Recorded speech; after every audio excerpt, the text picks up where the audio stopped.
नमस्कार। आज के इस एक्सप्लेनर में हम न्यूक्लियर फिजिक्स के एक बेहद दिलचस्प सफर पर निकलने वाले हैं।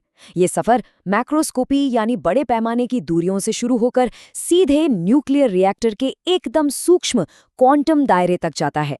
कभी सोचा है कि जब न्यूट्रॉन किसी पदार्थ के अंदर से गुजरते हैं तो असल में भौतिक स्तर पर वहां क्या हो रहा होता है? इसका जवाब ब्रह्मांड के कुछ सबसे शानदार नियमों से जुड़ा है। तो चलिए बिना किसी देरी के सीधे इस सफर में गोता लगाते हैं।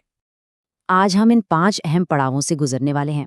सबसे पहले न्यूक्लियर मीडियम को समझेंगे, फिर मीन फ्री पाथ की बात करेंगे, उसके बाद compound nucleus model, quantum energy resonance और आखिर में रेजोनेंस कर्व की बनावट को डिकोड करेंगे। ये देखना वाकई मजेदार होगा कि कैसे बड़े पैमाने का गणित एकदम सटीक क्वांटम ऊर्जा स्तरों के साथ जुड़ जाता है। तो चलिए पहले पड़ाव से शुरू करते हैं, न्यूक्लियर मीडियम और ट्रांसमिशन का खेल। मान लीजिए कि न्यूट्रॉन की एक सीधी बीम किसी बहुत ही मोटी सामग्री से जाकर टकराती है। रिएक्टर फिजिक्स का ये सबसे बेसिक सिनेरियो है और सारे गणितीय मॉडल यहीं से जन्म लेते हैं। अब ये तो भौतिकी का नियम है कि जब न्यूट्रॉन अंतरिक्ष किसी माध्यम से गुजरेंगे तो वे कभी ना कभी टकराएंगे ही। लेकिन किसी तय दूरी x तक बिना किसी से टकराए एकदम सुरक्षित निकल जाने की जो संभावना होती है उसे ही ट्रांसमिशन कोएफिशिएंट कहते हैं। आसान शब्दों में ये न्यूट्रॉन के सुरक्षित बच निकलने का एक गणितीय माप है। इस पूरी यात्रा का गणितीय रूप एक एक्सपोनेंशियल गिरावट से समझा जा सकता है। इसे एक घने जंगल की तरह इमेजिन कीजिए। जो मैक्रोस्कोपिक क्रॉस सेक्शन है वो हमारा घना जंगल है और न्यूट्रॉन वो धावक हैं जो इस जंगल से दौड़कर पार निकलने की कोशिश कर रहे हैं। अब जाहिर सी बात है, धावक जैसे जैसे जंगल के अंदर जाएंगे उनके पेड़ों से टकराने के चांस बढ़ते जाएंगे। बिना टकराए आगे बढ़ने वालों की संख्या तेजी से कम होगी। बिल्कुल यही सेम चीज न्यूट्रॉन बीम की इंटेंसिटी के साथ भी होती है। आगे बढ़ते हैं हमारे दूसरे पड़ाव पर, मीन फ्री पाथ यानी एक न्यूट्रॉन की औसत यात्रा।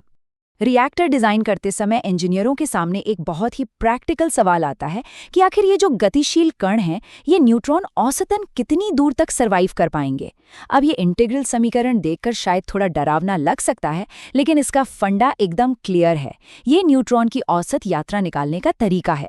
अगर हम उन सभी न्यूट्रॉनों की कुल दूरी को जोड़ लें जो अलग अलग गहराई तक बिना टकराए पहुंच दे और उसे शुरुआत में मौजूद न्यूट्रॉनों की कुल संख्या से डिवाइड कर दें तो हमें एक एवरेज दूरी मिल जाती है। बस यही इस समीकरण का असली मतलब है।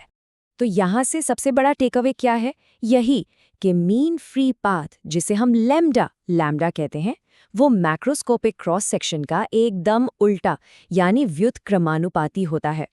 और ये क्रॉस सेक्शन किस पर निर्भर करता है?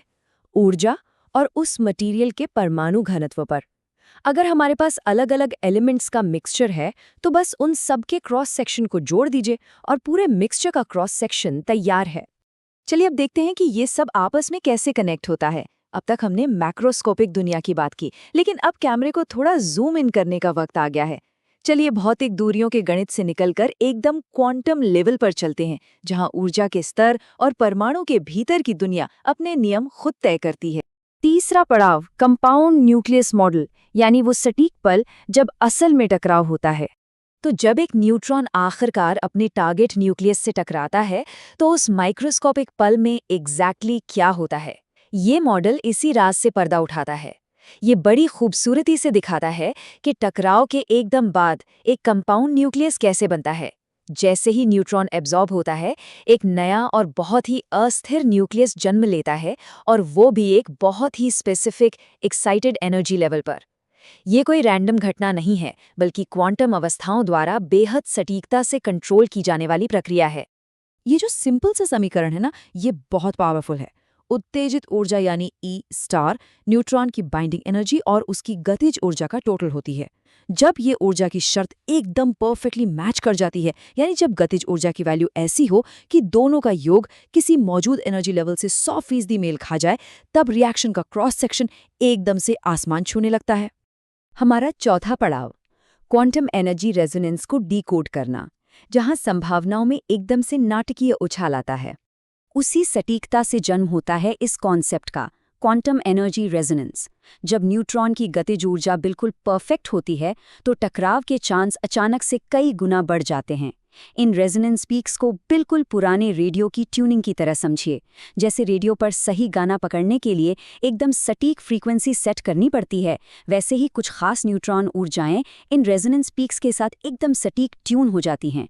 और एक दिलचस्प बात देखिए, जैसे जैसे ऊर्जा बढ़ती है, इन ऊर्जा स्तरों के बीच की जगह कम होने लगती है और ये उच्च ऊर्जा पर एक साथ गुच्छों में जमा होने लगते हैं। अब यहाँ एक बहुत ही कमाल की बात सामने आती है। ये पूरी प्रोसेस हाइजेनबर्ग के अनिश्चितता सिद्धांत से बहुत गहराई से जुड़ी है। इस सिद्धांत के मुताबिक हर ऊर्जा स्तर की अपनी एक चौड़ाई यानी विड्थ होती है, और ये समीकरण हमें बताता है कि इस ऊर्जा की चौड़ाई और उस ऊर्जा स्तर में न्यूक्लियस की लाइफ टाइम यानी जीवन काल के बीच एक अटूट रिश्ता है। न्यूक्लियस की लाइफ टाइम जितनी छोटी होगी, ये चौड़ाई उतनी ही ज्यादा होगी। है ना अद्भुत? और अब हमारा आखिरी पड़ाव, रेजोनेंस कर्व की बनावट। चलिए इन पीक्स का थोड़ा और अच्छे से विश्लेषण करते हैं। अब हम इन जटिल लेकिन बेहद दिलचस्प ग्राफ्स का चीरहरण करेंगे। एक रेजोनेंस कर्व की पूरी एनाटॉमी में 3 मुख्य चीजें होती हैं।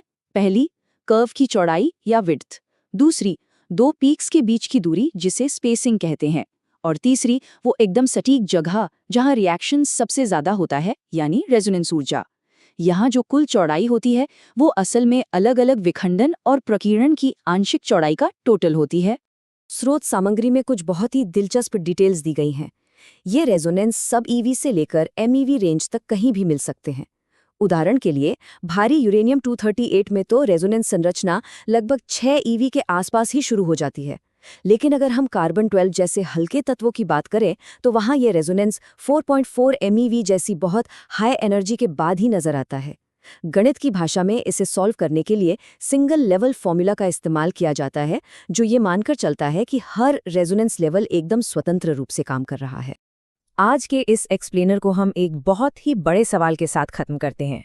हमने देखा कि कैसे मैक्रोस्कोपिक दूरियों का गणित और क्वांटम रेजोनेंस का जादुई संसार आपस में गहराई से जुड़े हैं।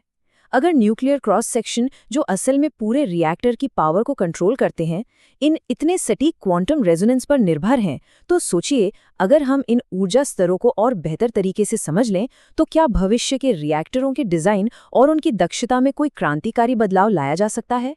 ये एक ऐसा सवाल है जो यकीनन हमें और ज़्यादा सोचने और रिसर्च करने पर मजबूर करता है। आज के इस एक्सप्लेनर में हमारे साथ बने रहने के लिए बहुत बहुत धन्यवाद।